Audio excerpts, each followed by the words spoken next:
What is it like being a Jamaican living in England? Hi, I'm Xavier Murphy, the founder of Jamaicans.com. And today in Jamaicans to the World, I speak to Nicole Mcintosh, a Jamaican living in England. Nicole, welcome. How are you? Thanks, Xavier. I'm really good. I'm really happy to be here. Well, it seems like you and I had the same memo because we're both in pink today. Definitely. We're coordinating. All right. Which part of Jamaica are you from? I'm from Shrewsbury in Petersfield in Westmoreland. So it's quite a rural area. Savlamar is the big town in Westmoreland. It's the capital. So yes, I'm from Petersfield, which is about 6 miles from, I think about 6 miles from Savlamar. Okay. All Yeah. right. Yeah. And which school are you representing? Well, I represent Manning School, so I think it's one of the oldest. It's disputable, but one of the oldest secondary schools in Jamaica. So yes, we're very proud of our heritage there. All right. Any fond memories? Any teacher that you remember from back in them days that just absolutely inspired you? Oh my goodness, I have a few. I had a maths teacher called Jabi, Mr. Brown. He has sadly passed away, but Jabi was inspirational. Jabi had I would say it's a hundred, those Honda bikes, and he was just cool for me. He was cool. But one thing Jabi said was, you must use your initiative. He used to say that a lot. And I used to sit in the class, I wonder what the hell is my initiative. But I found out. And what he said that really stuck with me was, some of you are going to say, if I did know later on in life, if I did know, he would walk around and say that all the time. And I remember sitting there as a very quiet person thinking, I am not going to be one of them who sees Jabi on the road. I have to say, if I did know. So I paid attention in his class. I really liked him. He was very, very cool. that is that is totally awesome. And you have been doing some really big things there. We'll get into that a little bit. So tell us Yes. about your journey and how you ended up in England. Wow. So my journey is quite a long journey. I'm 48 years old, so I spent more of my life in England than in Jamaica, sad to say. But I came here when I was 21 as a recent graduate of the College of Arts, Science and Technology, just when it was going to become UTech, University of Technology. I studied business administration, majored in marketing, and I couldn't get any jobs. Couldn't get any jobs. So I had a boyfriend at the time, who is my husband now, and he decided to come to England, and I decided to join him. I didn't have anything to lose, so that's how I ended up here. But I always wanted to be a nurse, but it never happened in Jamaica. It never happened. And in those days, it wasn't that professional. And being the daughter of a retired head teacher, you couldn't really go to him and say, guess what? Guess what? I want to be a nurse. It would be kind of, why don't want to be a teacher, and I certainly didn't want to be a teacher after I've seen what it did to them. So I came here and the opportunity came, and I tell you, I have grabbed that baton like Usain Bolt and I've run with it. I did not know that about you. You and I have communicated on different occasions. I didn't know you started out in that direction because Yeah, yes, because yes, I just figure you are in health. This is what that's you study right. for, But and you see, yeah, you you're know right. You're right. Because I just feel no education is wasted. And even though I studied marketing before we had social media marketing, I studied marketing. I am able now to manage my social media accounts using my marketing background and remembering about how to present myself. So my comms departments don't really like me that much because I go rogue. so you still use the skill. and, Definitely. and let me also say this: as a nurse, you have gotten there's so many accolades that you have gotten there in England that I can't name them. There's one I believe that is coming up, right? I don't Ah, know if you can. yes. So let me say this: I don't know if you can say it now, or Yes. you have to wait. I I But I if I you I can, I have to toe the line. I have to toe the okay. line So then and let's leave it alone. Let's leave it alone. Y'all can follow. Look up Nicole on online, but she's doing great things. A first for Jamaicans in many things that she has done. If you search on Jamaicans.com, you'll see we've always showcased her accomplishments there. And we'll wait to talk about the next one. The next just one. keep searching. Just search. I really appreciate you. And I said this to you in a message recently. I'm a natural introvert. I'm quite brave behind a keyboard. This is not really my comfort zone. But what I like about you is that if I contact you and say, Xavier, guess what happened? Can you believe it? This happened, and you never lock the door on me. So I feel safe to kind of share my experiences with you. The last one that you gave me a lot of publicity on, and I really appreciate it, was when I was awarded an honorary visiting professorship at University of London, City University of London. For someone like me, Xavier, I'm a quiet person. People who know me from when I was a child, they said to me, we didn't even know you had a voice. I wouldn't speak. Words wouldn't come out. It's a transformation like the caterpillar to a butterfly. But that honor meant a lot to me. The reason is my role is a regional role, and we can come on to that later. But as part of my development, I thought, how can I give back to other students? And I contacted City as an alumni, and I said, look, I've been to a number of the universities in England, but for you, I have a special bond because that's where I did one of my masters. And I remember statistics masters nearly broke me. So I have a connection with City. And I said to them, look, I'd like to give back some time to students who are coming up, preferably people from a minority background who look and sound like me, who might need that hope to get ahead. And I said, just tell me how you want me to do it. Don't worry, it's not about payment, it's my own time. And they came back to me and said to me, Nicole, we were so bowled over by your passion that we would like to offer you this professorship. Xavier, you know, when there's a moment where it's more than a wow moment, it's a pinch me moment. I was humbled. I didn't get big-headed. I never get big-headed. I was humbled and moved to tears because as an authentic leader, it affirmed that me holding on to my values of kindness and being sincere and compassionate, even though there was so much pressure put on me over my career, that I held my nerve like a true maroon, and I was rewarded for it. And it just kind of gave me that sense of, this is why they say you must never quit, because you just don't know how close you are to success. Oh, so yeah. It's a story that I like to tell. Oh, yeah. You know, that last statement you made, I always remember the picture where the person is digging in the hole in the cave. And, yes. And the gold is right there. There. And you know, they stopped right before one more. And that's all you needed. That's right. That's right. So tell us about the people, which we kind of are familiar with, but tell us about your experience with the people in England, because again, we're kind of familiar. We were, enslaved under the British colony. So we are familiar. Our language, much of our mannerisms are there. But your experience from Jamaica, living there, what was it living amongst the British? Oh, that is a good question. You know, when you talk about culture shock, I came here in June and it was freezing, in my opinion.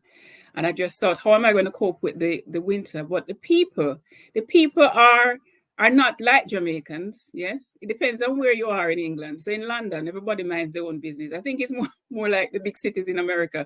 You just know you just keep yourself to yourself and mind your own business. It's not the good morning, hello, how are you, and let's have a chat. Now, if you do that, you'll be looked at. No, let's go do tea. a cup of tea. Exactly. Yeah, so I think what we say cheekily is that the people are like the weather. They're hot and cold.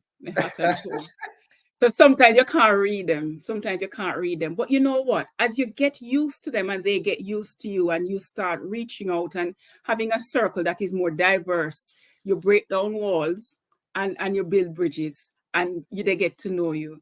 Sometimes I have been told by friends who are from a different background, from white British friends, that I am the first Black friend they've ever had. And they ask me things that they have never had the opportunity to ask someone, but it's because they know that I am going to take it with the way it was given, and that I foster them asking and feeling safe. But it takes a while to get used to the weather, man. The weather is gloomy. You always have to walk with an umbrella.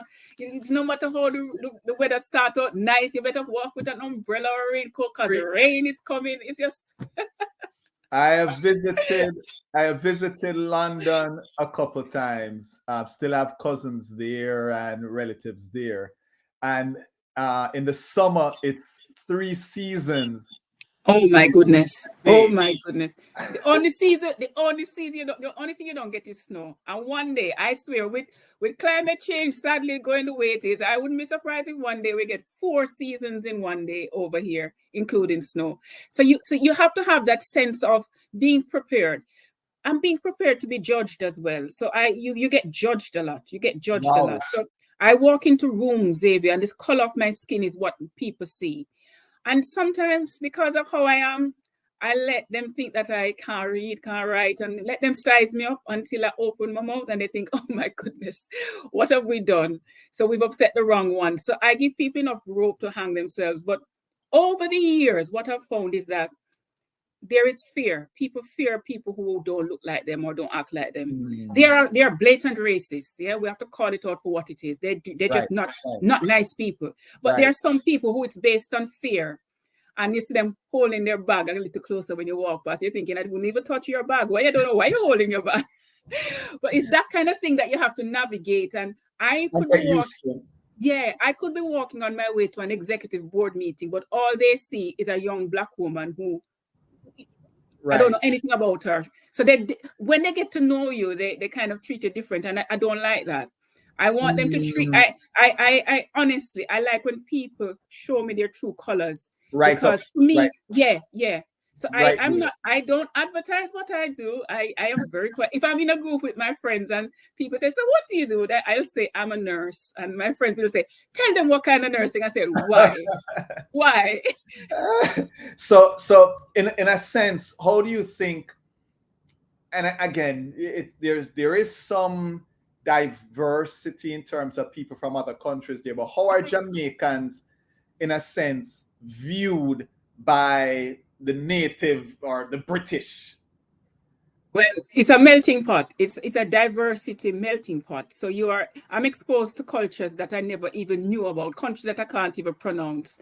You know, I have people who come up to me and they talk about things that are similar to what we have, like people from Malaysia, you know, those kind of places. Jamaican is seen as a cool place. Yes, you just have to say you're Jamaican, and people start say, "What, man, yeah, man," and that kind of thing. You see, from you say you're Jamaican, well, when they hear my accent, they'll say things like, "So where are you from?" And I'm thinking, "Guess," and they say Antigua, Barbie, all the country. I said, "Keep guessing," and then I said Jamaica. They said, "You don't look Jamaican." I'm thinking, "Tell me more. What am I supposed to look like?"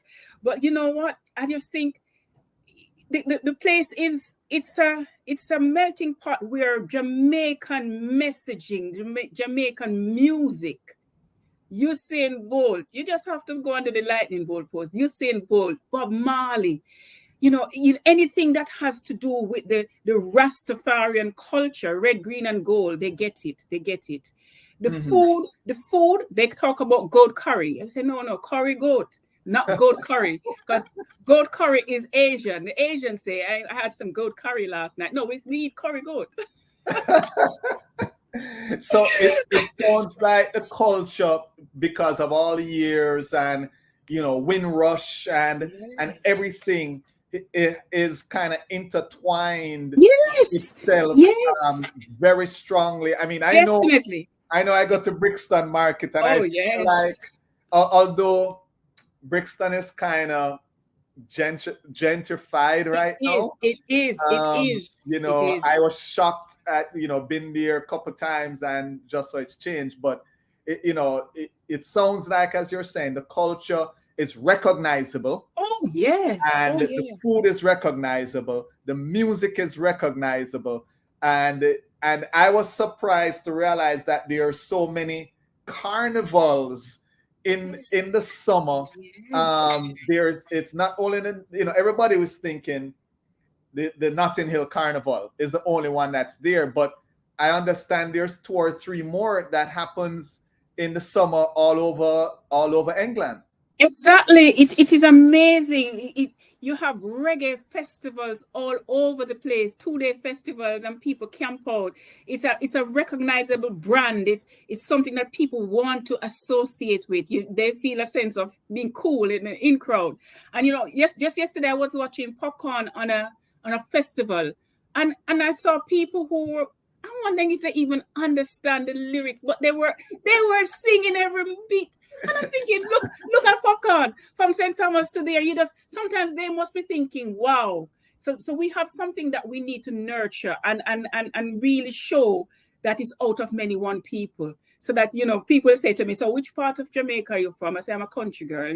I speak differently. I'm more laid back and that kind of thing, because you want them to understand that it's not just one way. I had a friend who I was working with who said to me once, her parents were from Jamaica, but she was British born and bred. And she said to me, you're not real Jamaican. You don't go off sick all the time. I'm thinking, come on, don't do that. Don't come with the stereotypes. I'm thinking, you can't say that. I'm proper Jamaican. Hear my accent. I haven't lost it. But it was that stereotypical view that sometimes you really have to call it out for what it is. It's not Right. acceptable for people to think that all Jamaicans are slackers on Well, the world. well, Come on. well. There's in the US, it's the opposite was all Jamaicans have 3 jobs. I heard that recently, and I thought to myself, wow, it's completely different over here. That So work-life balance that what we have, and getting 8 weeks off, and somebody's still pulling a sickie. I'm thinking, come on, you lose your work. right. So yeah, the stereotypical thing. Yes, I agree. Yeah, I It's don't like it. I don't yeah. like it. My Don't grandmother was Jewish. My grandfather was proper maroon. Yeah, I'm a product of that kind of mix up. You know what I mean? And right. we celebrate it. And we I'm black to the core. I'm proud to be black. But don't stereotype me and put me in a box. Accept me for Exactly, who I am. exactly, exactly. So food. Let's talk a little bit about English food, right? Oh So when I Lord. think English food, all I think about is fish and chips. That's all they have. That's you can have pies, which I refuse to eat. I Okay. refuse to eat pies. You know, Shepherd's shepherd's shepherd's pie. shepherd's pie is not too bad. It's not So too is bad. it But close to what it's I know some Jamaicans were into shepherd's pie, right? yes. Is it similar, or are we Yes, talking yeah, totally it's similar. It's when they go into cottage pie and the soft bit. I like a crusty. The pastry needs to be crusty for me. Sometimes the meat inside it's not for me. I struggle with some English food. I have the fish and chips okay? occasionally. I have that.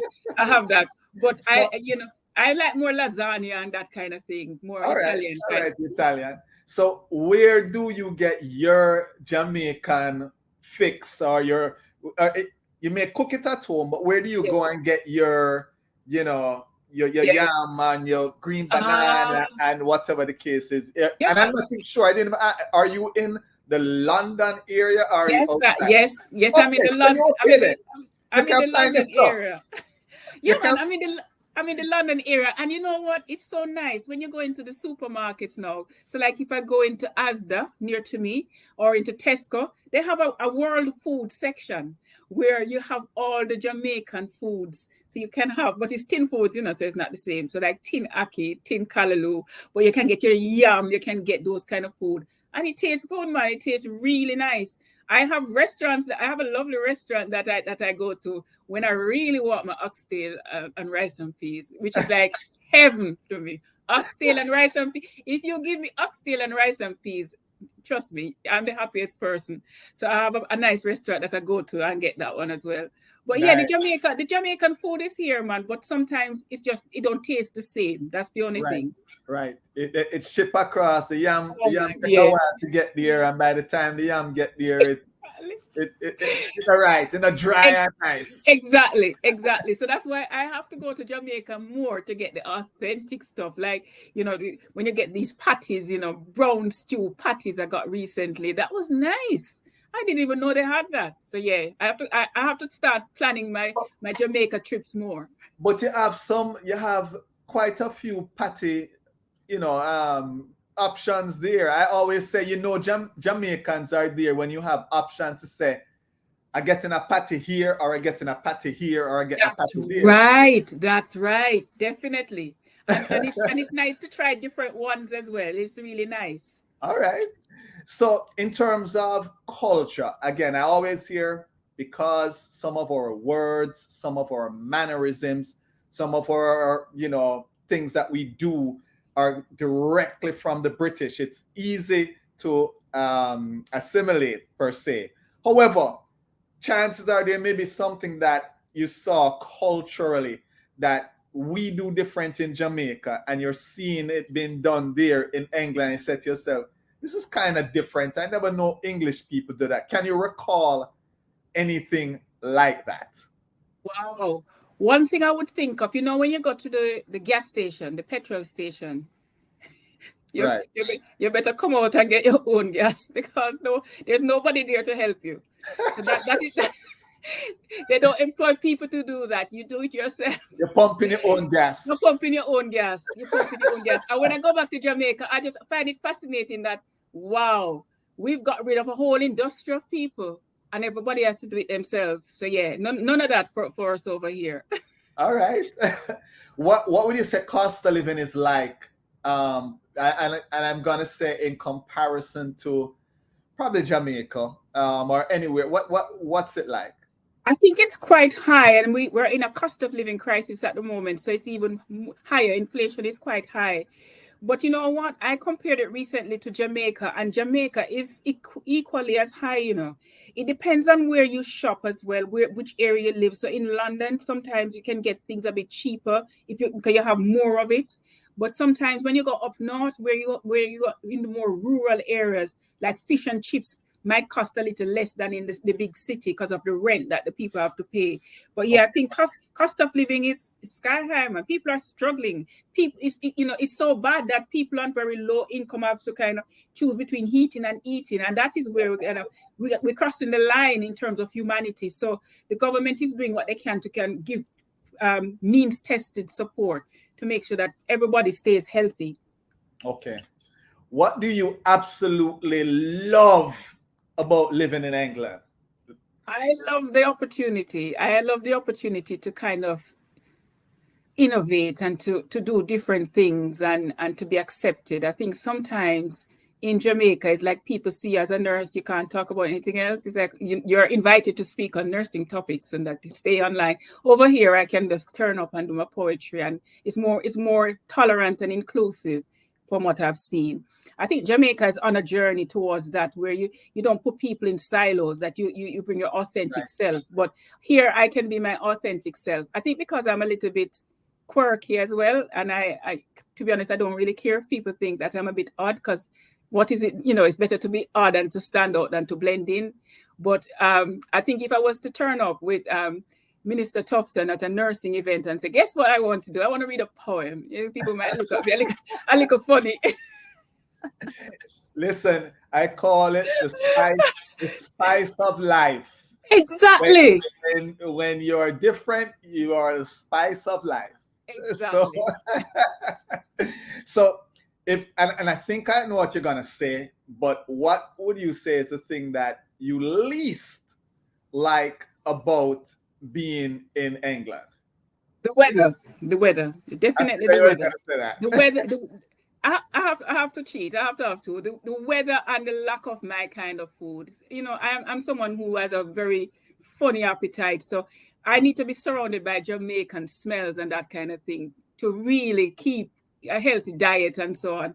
But if I had to pick one thing that I least like, it's the weather. Okay. I mean, we're finding it though that we're getting more consistent summers, and I'm grateful for that. So you have a set period where you can wear your nice clothes and you can forget the umbrella for a bit. But the weather, man, I tell you, that takes some getting used to. I don't know how to do it in a cold. I'm gonna call it cold. Cold. hey, talking about cold, it's Canada. Canada takes the cake on coldness. We are just gray and dreadfully looking dull weather, but Canada with ice. But I think that's what I don't like the most, the weather. So if there was a place that, so if somebody was visiting and you'd say, you know, Nicole, what is that one either place or event that you'd say if you come to England, London, especially London, you must do this or you must go see that? What would it be? I would say Tower Bridge. Tower Bridge, you know, that blue Tower Bridge that's near the Tower of London. That's where they beheaded anyone who misbehaved back in the day, but we won't get into that. But Tower Bridge is beautiful at night. It opens up so ships can pass by. And every Jamaican who comes here goes and poses. I even saw Dexter Daps posing on it one time, poses on Tower Bridge. So it's nice to see. I would also take them down to see Buckingham Palace to see if the king is in, to knock on the gate and get chased away. But yeah, it would be nice to go see Buckingham Palace. All right. So, winding it down, I'm going to give you a scenario. You get off, you're flying from London to Jamaica. You get off the plane, you get out the airport. What is that first thing you are doing? Whether it be you're going to get this to eat, whether it be the sea bath, whether it be what is that first thing? Well, after I get over the heat that hits me when the plane door opens, after I get over that and start to think, yes, I am at home, the first thing I'm thinking is, how can I get some jerk pork? I love jerk pork. The rest of my Rasta friends are going to beat me, but I just love my jerk pork. It's nice. All right. I get it. The Trenton, you have to. Well, if you know, sometimes you know, even just the jerk chicken that you have out there tastes different from when we say we cook jerk chicken over here. There's something in the preparation, there's something in the sauce. Even though I'm not a pepper person, it tastes nicer. It just tastes, and the bread, the way they slice the hard bread. Yeah, they slice it rough. Not no nice slice, just a rough piece of bread and put it on. I say, yeah, we are Queen Jamaica. So, any closing thoughts in terms of if someone was thinking of moving to England, what one piece of advice would you give to them? I would say have a tolerant view of what you're going to see, because you're going to be exposed to cultures and behaviors that rub against what you've always believed in, might not align with your own values. But here it's about tolerance, and everyone has a right to be. So is see I'm blind and here and there for my own business, and until you assimilate and get used to it. Yes? Good. Keep your nose clean. Keep your nose clean. Good piece of advice. So how do the British say goodbye typically? Oh my goodness. Sometimes, you know, they say things like later. See you later. See you later. Just like us then, later. See you later. But our later, if we say later, sometimes, even in Jamaica, sometimes we say later, we mean it. They don't mean it. They don't have any intention to see you again. Well, Nicole, listen, thank you for spending some time. You're welcome. Telling us about your journey there to London, England, and your experience there. I won't say the British later. I will say liquor more. Liquor more, definitely.